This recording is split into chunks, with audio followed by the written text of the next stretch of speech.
নামাজ পড়তে টাকা লাগে না, নামাজ পড়তে ধনী হওয়া লাগে না, নামাজ পড়তে ফর্সা হওয়া লাগে না, নামাজ পড়তে হাত পা থাকা জরুরি নয়, নামাজ পড়তে প্রতি ওয়াক্তে গোসল করা জরুরি নয়, নামাজ পড়তে দিনক্ষণ অপেক্ষা করে জেগেই থাকতে হবে, বসেই থাকতে হবে, দাঁড়িয়েই থাকতে হবে, কতক্ষণ ঘন্টার পর ঘন্টা তওয়াফ করতে হবে, এই ধরনের কোনো শর্ত নেই। মহিলা পুরুষের আলাদা বিধান নেই, ধনী দরিদ্রের আলাদা বিধান নেই।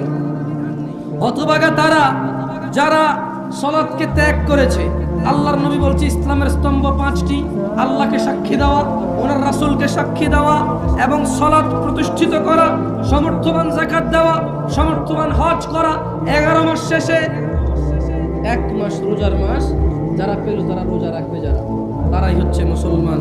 এটা হচ্ছে ইসলামের স্তম্ভ।